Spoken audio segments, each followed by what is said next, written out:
गलती कर रहे हो तो आपको पता चल जाएगा कि आपके कॉन्सेप्ट में कहाँ कमजोरी है, कहाँ वीकनेसेस है, किस हिसाब से हो रही है, उसको सुधारो, उसको इम्प्रूव करो। अगर आप इम्प्रूव कर लेंगे तो फिर मैथ्स में आपको कभी वीकनेसेस नहीं होगी, आप बहुत अच्छा करोगे बोर्ड एग्जाम्स में भी और सभी जगहों पर। उम्मीद करता हूँ कि NCERT के क्वेश्चन तो आप उड़ा दोगे, उड़ा। आपके लिए NCERT क्वेश्चन तो बहुत ही ईजी लगेंगे आपको। Hi guys, welcome to my YouTube channel. I am Toofan Nagar. लेकर आ चुका हूँ एक इंटरेस्टिंग वीडियो जिसमें मैं पढ़ा रहा हूँ आपको AP। तो AP पढ़ा रहा हूँ आपको RS अग्रवाल से, आपको पता ही होगा। तो हम आज जो पिछले वीडियो में जो कुछ क्वेश्चंस छूट गए थे वो इस वीडियो में करने वाला हूँ मैं सॉल्व। आपसे एक रिक्वेस्ट है कि इन क्वेश्चंस का स्क्रीनशॉट लेकर या तो सोल्व कर दिया करो, या मेरे जो क्वेश्चन आपको देता हूँ तो उससे पहले उसको सोल्व करने की कोशिश किया करो, ताकि आपकी प्रैक्टिस होगी। अगर आप गलती कर रहे हो तो आपको पता चल जाएगा कि आपके कॉन्सेप्ट में कहाँ कमजोरी है, कहाँ वीकनेसेस है, किस चीज़ पर आपको काम करना है। क्या आप फॉर्मूले में गलती कर रहे हो, या उस क्वेश्चन को आप एनालाइज नहीं कर पा रहे हो, या सोच नहीं पा रहे हो, या जो अगर कैलकुलेशन में गलती हो रही है। जहाँ भी मिस्टेक्स आपसे हो रही है उसको सुधारो, उसको इम्प्रूव करो। अगर आप इम्प्रूव कर लेंगे तो फिर मैथ्स में आपको कभी वीकनेसेस नहीं होगी, आप बहुत अच्छा करोगे बोर्ड एग्जाम्स में भी और सभी जगहों पर। तो गाइस, आज का जो क्वेश्चन है यानी हमारी बाउंसर नंबर पहली है, वो फर्स्ट बाउंसर आपके सामने गिवन है। फर्स्ट क्वेश्चन हमारा गिवन है कि find the 25th term of the AP, और AP दी हुई -5 and -5/2 0 and so and so. ये CBSE 2015 में गाइस क्वेश्चन आया हुआ है। मैं अपने मन से नहीं कह रहा हूँ, क्वेश्चन आया हुआ है बोर्ड में, तब आपके सामने लिख रहा हूँ। तो गाइस, मैं इसको सॉल्व करना शुरू करता हूँ। सबसे पहले मेरे पास क्या क्या गिवन है, तो गिवन है वो जो लिखते हैं अपन। तो गिवन क्या है मेरे पास, A कितना गिवन है, A मेरे पास गिवन है -5, और D निकालना मैंने आपको सिखा ही रखा है कि इस वाले टर्म में से इस वाले को माइनस कर देते हैं। तो आप क्या करोगे, -5/2 माइनस कर दोगे इसको -5 में। तो इस माइनस को आप ब्रैकेट में ले लेना ताकि सॉल्व करते वक्त दिक्कत ना हो। यहाँ पे 1 लगा दोगे, दोनों में कॉमन ले लोगे, 2 कॉमन है तो -5 एज इट इज़। और ये 5 यहाँ पर 1 की टेबल में 2 कितनी बार आता है, 2 टाइम आता है। 2 मल्टीप्लाई होगा -5 से, तो मैं इसको लिख रहा हूँ -10। अगर आपको दिक्कत आ रही है तो मैं सिंपलीफाई कर देता हूँ इसको, -5 × 2। अब आपको समझ में आ गया होगा मैंने क्या किया है, ये फिर समझा देता हूँ। ये -1 था, ये 1 था, 1 की टेबल मैंने बोला 2 टाइम, तो 2 आया, 2 को मल्टीप्लाई किया 5 से। तो अगर हम इसको फर्दर सोल्व करते हैं तो वी कैन राइट हियर -5 -10 और /2, और सोल्व कर लेंगे इसको। ये ब्रैकेट जैसे ही खुलेगा तो माइनस प्लस हो जाएगा, और ये जाएगा +10 डिवाइड बाई 2। अब इसको सोल्व कर लो, ये -5 है और ये 10 है पॉजिटिव का, तो ये बन जाएगा 10/2। तो हमारा D कितना आ गया, 10/2। तो हमारा D आ चुका है 10/2। D आपके पास गिवन है। N आपको निकालना है क्वेश्चन में बोला है 25। फॉर्मूला लगा दो, AN = A + n-1 D। Put कर देंगे वैल्यू। AN कितना है, A 25 है। A कितना गिवन है गाइस, A आपको गिवन है -5 आप एज लिख दोगे। N आपके पास 25 है -1, D कितना है आपके पास 5/2। इसको सोल्व करेंगे फर्दर, मैं यहाँ सोल्व कर रहा हूँ। A25 = -5, यहाँ प्लस का साइन था, प्लस ये बन जाएगा 24/24। अगर इसको सोल्व करते हैं तो 5/2, ये कट रहा है गाइस, डिवाइड कर देंगे इसको, ये 12 बन जाएगा। और 12 × 5 कितना बनेगा, 12 × 5 आपका 60 बनेगा। और आपके पास A25 जो है, अगर सोल्व कर लेते हैं इसको तो 60 में से 5 को सब्ट्रैक्ट करोगे तो कितना बचेगा गाइस, 60 में से 5 को सब्ट्रैक्ट करोगे तो आपका बचेगा 55। कितना बचेगा, 55। तो A25 कितना आ गया आपके पास, 55 आ गया। यानी कह सकते हो कि इस AP की 25th नंबर की जो टर्म है, यानी 25वें नंबर की जो टर्म है वो है 55। कितना है, 55। आई होप कि आपको समझ में आ गया होगा। अगर आप समझ में आ गया हो तो आप स्क्रीनशॉट ले सकते हो, फिर मैं अगला क्वेश्चन राइट कर देता हूँ। तो गाइस, आपके सामने अगली बाउंसर ये रही। आपको बोला गया if the n terms of the AP is n-5n-2 find it. First question है, फर्स्ट टर्म निकालनी है, कॉमन डिफरेंस निकालना है, और इसकी सेकंड टर्म भी निकालनी है, सेकंड टर्म भी हम निकाल सकते हैं, और 19 टर्म निकालनी है। तो दोनों क्वेश्चन और तीनों चीज़ों को मैं करवाने वाला हूँ। मैंने एक बार क्वेश्चन चेक कर लेता हूँ गाइस।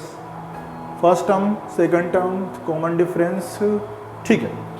तो अगर हम इसको सॉल्व करना चाहें तो हमारे पास मेथड क्या है, एक मिनट को, हमारे पास मेथड क्या है,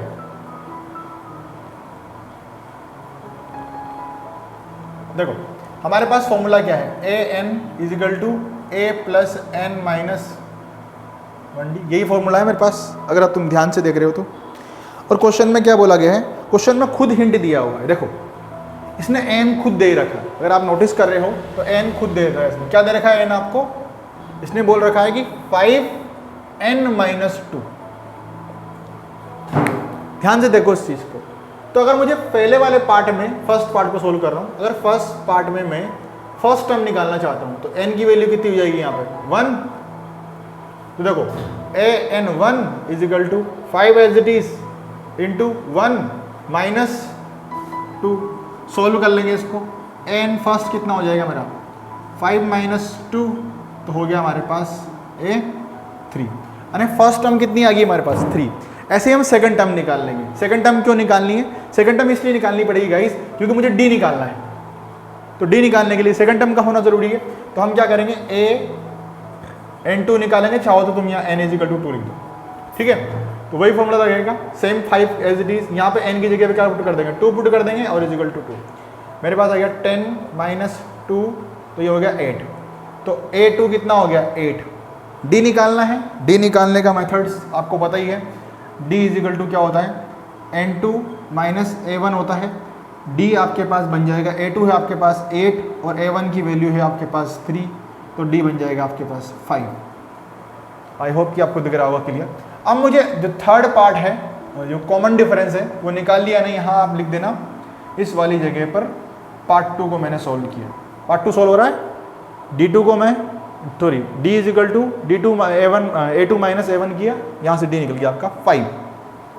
अब आपको निकालना है पार्ट थर्ड।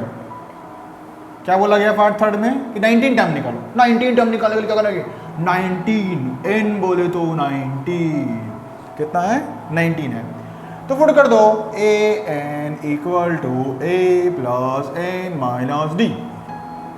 an कितना है 19, a कितना है a अभी निकाला था आपने 3, n कितना है 19 निकालना है, d कितना निकाला आपने 5 निकाला। सॉल्व कर लो, 3 प्लस 18 इंटू 5 कितना बनेगा आपका 5 टाइम है ना 90, और इसमें 3 ऐड कर देंगे तो 93, ठीक है। तो इक्वल टू में लिख दो 93, तो a19 जो है आपका कितना आ गया, कितना आ गया 93 आ गया। इसका मतलब क्या हुआ, जो एपी आपके पास गिवन थी उसके 19 टर्म जो है वो कौन सी है 93 है। 19 नंबर की टर्म, 19वें नंबर की टर्म कौन सी है 93 है। आप चाहो तो स्क्रीनशॉट ले सकते हो। गाइज आपके सामने क्वेश्चन है, if the 7th term of this AP is 1/9 and its 9th term is 1/7, find out the 63rd term of this AP। 2014 में ये क्वेश्चन आया हुआ है, तो बोर्ड में आया हुआ पूछा हुआ क्वेश्चन है। अब देखते हो गाइस इसको कैसे सॉल्व करते हैं। ये आपकी एनसीईआरटी में भी आई थिंक सो दिया हुआ है, और ये आपके आरएस अग्रवाल में भी दिया हुआ है। अच्छा क्वेश्चन है, इंटरेस्टिंग क्वेश्चन है, सॉल्व करते हैं। चलो, तो सबसे पहले क्वेश्चंस को करते वक्त है ना थोड़ा सा दिमाग में विजुलाइज करना सीखो कि क्या क्या गिवन है। तो गिवन क्या क्या है, अगर तुम थोड़ा सा दिमाग लगाओ तो क्या क्या गिवन देगा तुमको। तुम ये कह सकते हो कि सर 7 टर्म यानी ए, यहाँ पर पहले वाले केस में मैं इसको केस बना के सोल्व करवाता हूँ। देखो, तो फर्स्ट केस क्या बोला गया, यहाँ तक पढ़ो इस क्वेश्चन को, यहाँ तक पढ़ो इस क्वेश्चन को। क्या बोला, if the 7th term of this AP is 1/9, ठीक है, यहाँ तक पढ़ लिया। तो यहाँ से एक कंक्लूजन निकला कि sir an equal to a7 जो है कितना है सर 1/9 है। आया समझ में कैसे, देखो n कितना है जल्दी से बताओ मुझे 7, ठीक है। फॉर्मूला लगा दो अपना n वाला, an equal to a plus n minus 1 और d।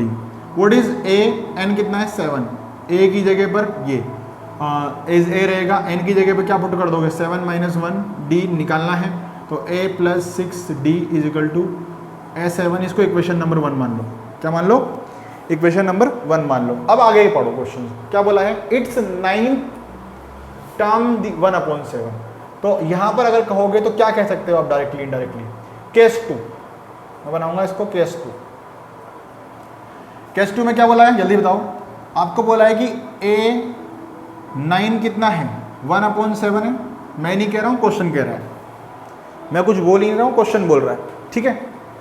क्या कह रहा है, तो n इजिकल टू कितना है भैया 9 है, तो फॉर्मूला लगा दो अपना an equal to a plus n minus 1d, A9 equal to a निकालना है, n9 दिया हुआ है इजिकल टू d। अच्छा यहाँ पर एक चीज़ और देखो, एक चीज़ और कर लेना, ऐड कर लेना, A7 की वैल्यू कितनी दे रखी है 1/9 दे रखी है, तो यहाँ पुट कर लेना।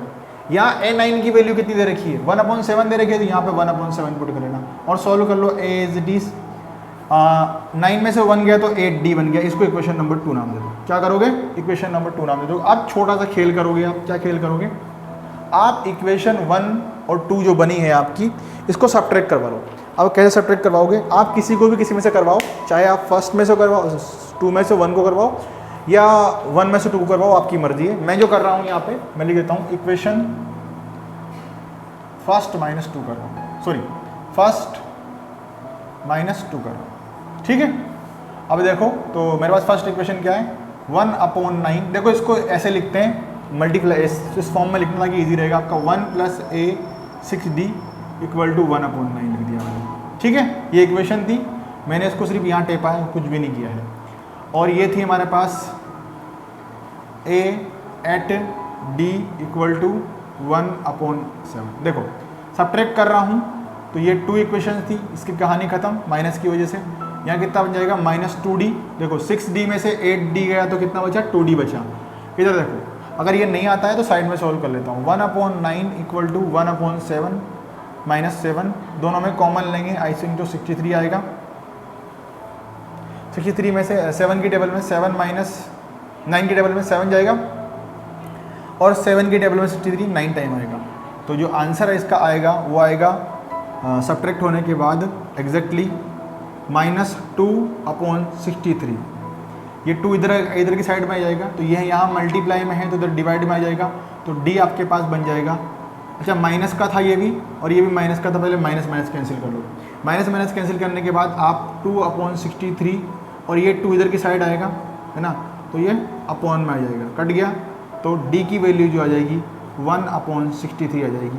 यहाँ तक आपको कोई डाउट नहीं होना चाहिए, यहाँ तक आपको कोई डाउट नहीं है। अब देखो गाइस यहाँ पर अपने को a भी निकालना है, तो a निकालने के लिए क्या करेंगे, put the value, put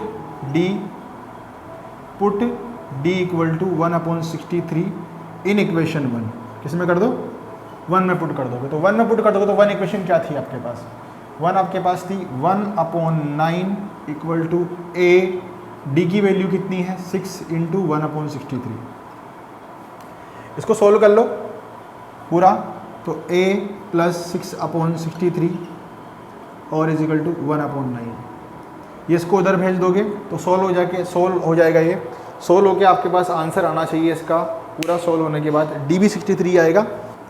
1/9 equal to, इसको इधर लेके आ जाएंगे अपन, तो 1 ये प्लस का इधर जाके माइनस का हो जाएगा, 63 इक्वल टू a, तो a इजिकल टू, अगर मैं चाहूँ तो इसको शफल कर देता हूँ है ना, कॉमन क्या लूँगा इसमें 63, 9 की टेबल में 63 7 टाइम आता है, तो 7 माइनस 6, 63 की टेबल में 63 1 टाइम आता है, तो मैं एज डी लिख दूंगा इसको -1 करके, और मेरे पास जो a आ जाएगा वो आ जाएगा 1/63। a की वैल्यू आ चुकी है। अब हम क्वेश्चन पर आते हैं जो हमारा मेन है, लास्ट वाला पार्ट। ये क्या कहता है, ये कहता है कि 63 टर्म्स निकालो। 63 टर्म निकालने का मतलब n इजिकल टू कितना है, n इजिकल टू 63 है। अच्छा a कितना है, a निकाला अपन ने 1/63, d भी कितना है अपना, d 1/63। अगर आपको डाउट है तो यहाँ देख लो, ये मैंने d निकाल रखा है, कहाँ गया वही रहा, ठीक है।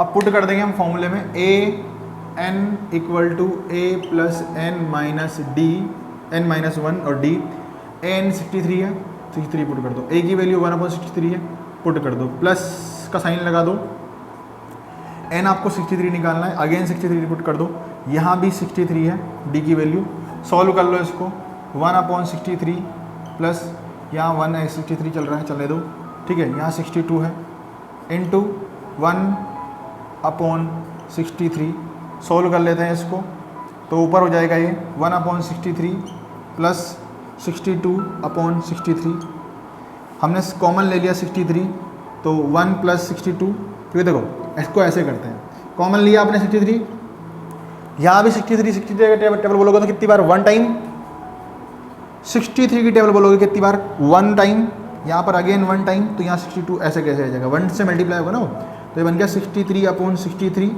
तो ये बन गया 1, तो आपके पास आंसर आ गया 1। यानी 63 इस वाली एपी की 63 वाली टर्म्स कौन सी होगी, 1 होगी। कौन सी होगी गाइस, 1 होगी। आई होप कि आपको मज़ा आया होगा, और फर्दर क्वेश्चन जो कुछ कॉन्सेप्ट और बाकी हैं इस इक्वेशंस के या इस चैप्टर के या 5.1 के, वो हम अगली वाली वीडियो में सोल्व करने वाले हैं गाइस। तो आप इन सबको प्रैक्टिस करिएगा। अब एनसीईआरटी के क्वेश्चंस भी आप इजीली लगा सकते हो। इस क्वेश्चंस को समझने के बाद, इस सारी चीज़ों को समझने के बाद, मैं आपसे प्रॉमिस करता हूँ कि एनसीईआरटी के क्वेश्चंस तो आप उड़ा दोगे, उड़ा। आपके लिए एनसीईआरटी क्वेश्चन तो बहुत ही ईजी लगेंगे आपको। सॉल्व करिएगा इन सब चीज़ों को।